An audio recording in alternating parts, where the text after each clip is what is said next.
Olá pessoal, meu nome é Edson Vieira, professor da FACE da Universidade Federal de Goiás e estamos aqui hoje para mais um vídeo do canal A Economia que Você Entende. E olha, hoje a gente vai tratar de um assunto muito importante que são as diferenças salariais entre homens e mulheres. Eu trouxe aqui hoje a experiência nacional e a experiência internacional, mostrando em quais países essas diferenças são menores, em quais países elas são maiores e por que essas diferenças existem e são diferentes em cada país, e usando tudo isso para a gente analisar com a experiência brasileira. Então vamos lá? Vocês já pensaram por que as mulheres ganham menos? Então, como eu disse, isso não acontece só no Brasil.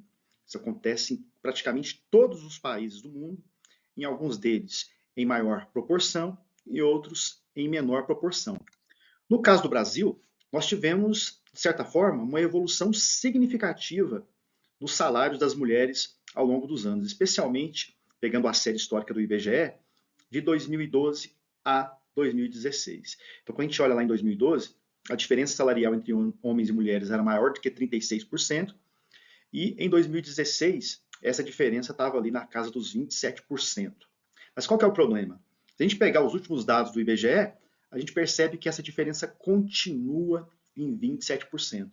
Então, quando a gente olha os dados com mais cuidado, a gente percebe que essa redução das diferenças salariais entre homens e mulheres no Brasil ficou praticamente estancada, né?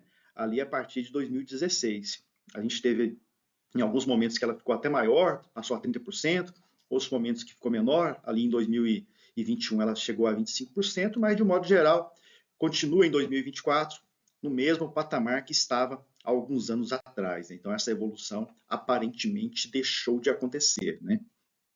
E no caso do Brasil, né, a gente tem uma situação mais complicada ainda quando se fala em cor ou raça. Quando você compara o salário de uma mulher branca com a média recebida pelos homens no Brasil, a gente quase não tem diferença, né? A diferença salarial vai ser de 0,9%. Agora, quando você pega o salário de uma mulher negra e compara com a média salarial dos homens, sem levar em consideração a cor e a raça desses homens, essa diferença chega a 63%. Então, a mulher negra sofre no mercado de trabalho uma dupla penalidade. Primeiro, por ser mulher, e segundo, por ser negra. Então, é algo, de certa forma, até perverso que acontece no mercado de trabalho brasileiro. E como eu disse, essa não é uma realidade apenas brasileira. Então, no caso da Coreia do Sul, por exemplo, quando você considera os países da OCDE, é o país que tem o maior gap salarial. O Japão também, muito embora seja um país moderno, né, com práticas tecnológicas em termos de produção, assim como acontece na Coreia do Sul, né, a gente tem uma diferença salarial significativa. E as razões disso estão em fatores culturais, em normas sociais que são enraizadas em relação ao papel da mulher na sociedade, né? Então, nesses países, a mulher tem um papel que vem se repetindo há muitos anos na sociedade, né? A gente tem uma maior carga de trabalho que continua sendo da mulher em relação ao trabalho doméstico, aos cuidados com os idosos, aos cuidados com a família de um modo geral, né? E um mercado de trabalho muito rígido, baseado em jornadas longas, né, que já vem há muito tempo, jornadas longas, e na continuidade. Muitas empresas ainda dão valor àquele funcionário que começa sem interrupção e fica na empresa por muito tempo, né? Isso acaba penalizando muito as mulheres, porque necessariamente a maternidade causa uma interrupção desse processo de trabalho nas empresas, né? Então isso acaba contribuindo para que haja uma diferença salarial maior entre homens e mulheres, especialmente nesses países por conta de questões culturais, de normas sociais que já vêm sendo praticadas há muito tempo e que não sofreram significativas mudanças no período recente, né? E uma outra questão que atinge as mulheres no mercado de trabalho na Coreia do Sul, no Japão, no Brasil e até mesmo nos países em que as diferenças salariais entre homens e mulheres são menores, né, o chamado gap salarial, é a segregação ocupacional. A gente tem atividades que são desempenhadas predominantemente por homens e outras que são desempenhadas predominantemente por mulheres, né? Acontece que a gente tem uma situação em que há uma subvalorização salarial de atividades que muitas vezes são desempenhadas apenas por mulheres, né? Então, muitas atividades relacionadas a cuidados pessoais, à saúde, ocupações ligadas à saúde, especialmente o trabalho doméstico, né? São atividades desempenhadas de forma preponderante por mulheres e que pagam salários menores do que várias outras atividades, como, por exemplo, as engenharias, tecnologia da informação, que são desempenhadas fundamentalmente por homens. Então, não é uma questão causada de forma deliberada, é algo que acontece no mercado de trabalho, né, de um modo geral, mas a gente tem essa segregação ocupacional, as mulheres vêm obtendo ganhos nesse sentido, vêm cada vez mais ocupando espaço, mas essa segregação existe no Brasil e até mesmo nos países em que essas diferenças salariais são menores, né? No caso de Goiás, por exemplo, eu coloquei aqui esse slide não por acaso, nós temos uma diferença salarial entre homens e mulheres que supera a média nacional. Então, pelos últimos dados do IBGE, essa diferença salarial estava em 42% no estado de Goiás, enquanto que na média nacional estava em 27,2%. Uma explicação disso, uma possível explicação, é justamente a segregação ocupacional, já que o estado de Goiás tem uma participação da agropecuária maior do que essa mesma participação na economia brasileira. A gente tem também uma indústria, uma agroindústria muito pujante aqui no estado de Goiás. Então, com isso, muitas atividades que pagam maiores salários, mesmo na agropecuária, são desenvolvidas por homens, né? Então, se você pega ali uma atividade agrícola, né, uma grande empresa agrícola, você vai ter mais homens, por exemplo, operando máquinas e mais mulheres em atividades administrativas que às vezes pagam menos. Então, essa segregação ocupacional é uma das razões de termos essa maior diferença salarial entre homens e mulheres no estado de Goiás em relação a outros estados, em relação à média nacional. Quando a gente analisa os países em que essas diferenças salariais são menores, especialmente aí nos chamados países nórdicos, Dinamarca, Noruega, Suécia, Finlândia e Islândia, a gente percebe o seguinte, que nesses países as mulheres conseguem ter uma participação mais ativa no mercado de trabalho.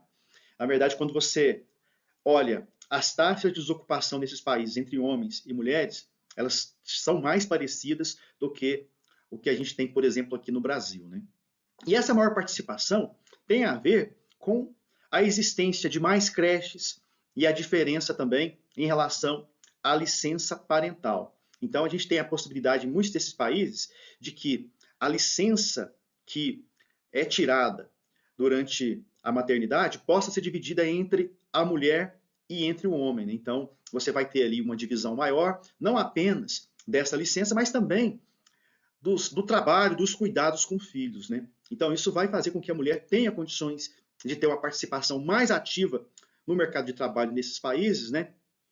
E com isso, você ter aí uma condição salarial melhor para essas mulheres, reduzindo esse gap salarial. Agora, os desafios são persistentes, né? Porque mesmo nos países nórdicos, a gente continua tendo uma persistência da segregação ocupacional, né? A gente continua tendo ali uma manutenção, de certa forma, de uma divisão desigual do trabalho doméstico e uma desvalorização relativa das ocupações tipicamente femininas.